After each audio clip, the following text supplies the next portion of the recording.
Hey, how's it going? My name's Javon Mustin, and I'm going to talk about something near and dear to my heart today. Um, let's just pop it off. If I was to tell you that there's a study linked to obesity, diabetes, strokes, cancer, heart disease, substance abuse, addiction, brain functionality and structure, hormonal structure, and your immune system, would you be all over that immediately, ready to go? Yeah, right. So now, if I what if I told you that all of these things are affected by adverse childhood experiences? You'd probably pull back a little bit and be like, "Wait, but that just builds character." Good point. But it has been found that more than 50% of people in an ACE study have had more than 50% of people in the ACE study have had one or more um, in their ACE score. 16% of this same very study had an ACE score of 4 or more. I know. You're over here saying, well, what does that even mean? I don't even know what an ACE score is. Well, an ACE score is things that happened to you in your childhood that were adverse to your growth. Now, not necessarily things as small as, losing a soccer game or something like that. When we say adverse, we mean psychological abuse, physical and sexual abuse, emotional and physical neglect, loss of a parent, mother treated violently, substance abuse, mental illness within the home, or criminal behavior within the home. Now, I believe that um, with the needed support of the great, wonderful uh, workforce of the nurses, the pediatric doctors, and as well as social workers, we can do what we need to do in order to fix this problem and keep it from being the next epidemic that we have to deal with. Okay, so Dr. Filetti of Kaiser and Dr. Anda of CDC did a study in, I want to say, 1998 that shows, or that had a study of 17,600 people to take the ACE study test. Now, for each one of those categories that I named off, you would write a 1 if that had happened to you. If it didn't, then you didn't write one. Now, they took all these surveys and they linked the numbers, to these same people's health issues and health risks down the line. What they found was absolutely crazy. Now, when you hear some of the things that fall under the ACEs study, you probably think that these things only happen to like the poverty stricken areas or the minority ridden areas, but that's far from the truth. Um, Fact is, um, we the study found that 80% of the participants in the study, with 4 or more, were white. They also put Hispanics in the white category for whatever reason. 10% or 15% were black, and or no, it was 12% black, 8% Asian. Okay, that had 4 or more. Um, Now that says a lot because it means that it's not only in the urban areas where there was poverty and everything else. It's also in the middle class where, people are typically happy. Um, so so what they found when they had people with six or more in their ACE score, it was these people were three times more likely to develop diabetes, heart disease, which is the leading killer of Americans today, and lung cancer. For those whom had four or more, they had two times the rate for weight issue, two times the rate for weight issues, and 2.5 times the rate for them to likely develop a risk of obstructive pulmonary disease and hepatitis. And these are all compared to somebody with a score of 0.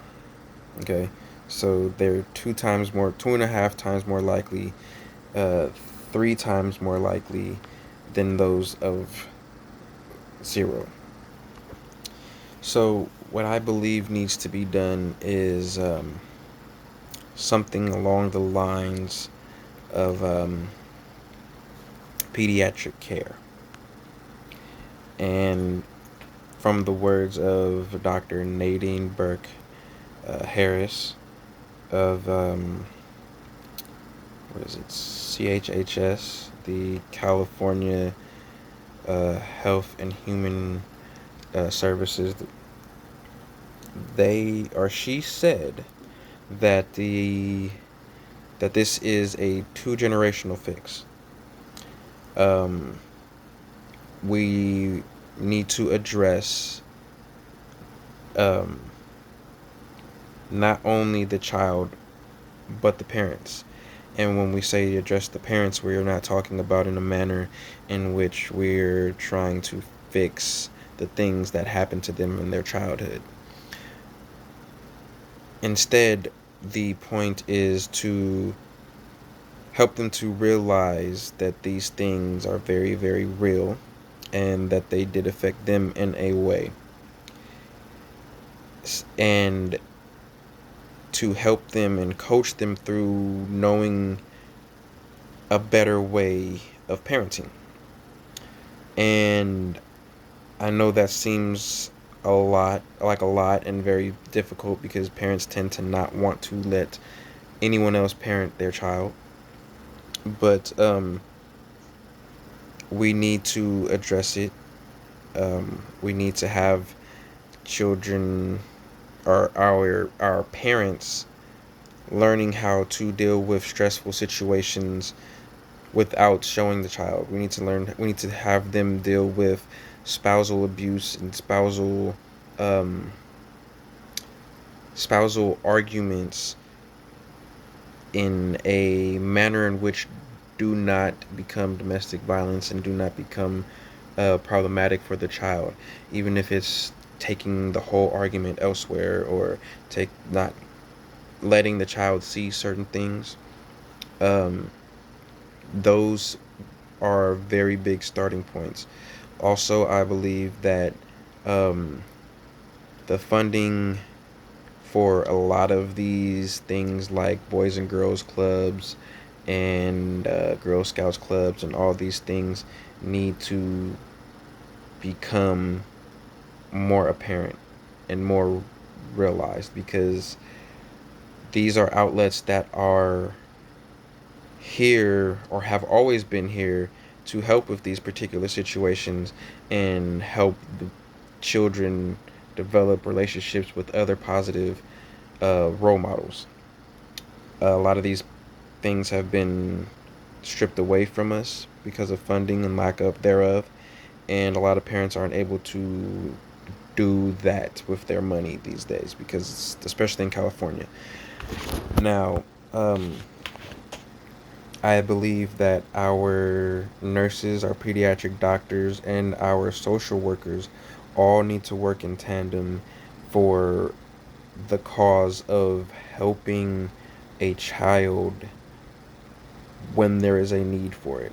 And I don't mean taking the child away from the parent. I mean helping the child cope with the situation, being there for the child when there is a situation at home that the parents need time to handle amongst themselves, things of that nature. Now, when you do these things, and I know it's a hard sell for my community because, black people are not letting you raise their children. But when you do these things, when you have someone there to help the parent pretty much as a coach, pretty much learn their role better and know what it is that is toxic behavior for a child to be exposed to, then the mind becomes more conscious of what is going on and what you are putting not just yourself through, but this child. And you can take the necessary steps to change that. Also, with the children, if they have more positive individuals in their lives, it is harder for them to think of only the negative that happens in their house. Um, I am a godfather of two, and my god babies tend to be very open with me, and they come to me when their parents are doing their thing and they have a bad moment and they're going through it. They'll come to my house, and I believe that that has helped a lot within the development of their psyche. They don't deal with a lot of the stress that their parents may feel, because by the time they realize it, the tension in the house is gone because they weren't there for it. I believe I went a bit over my time. I tend to do that, especially when it comes to child development. It's a really big thing for me. But again, ACEs, um, adverse childhood experiences, have a very dramatic and drastic effect on what happens with your mind, your brain's development on a cerebral level, on a molecular level, and even on your body and just how it reacts to things. Um, there was a case where a child's adverse childhood experiences exacerbated her asthma. Whenever her father would hit something, her asthma would flare up. So even just your regular health, that's things that you never would think were a reason for things, can possibly be linked to ACEs. Um, in closing, I'll say this. ACEs are usually one of the most important cards in the deck.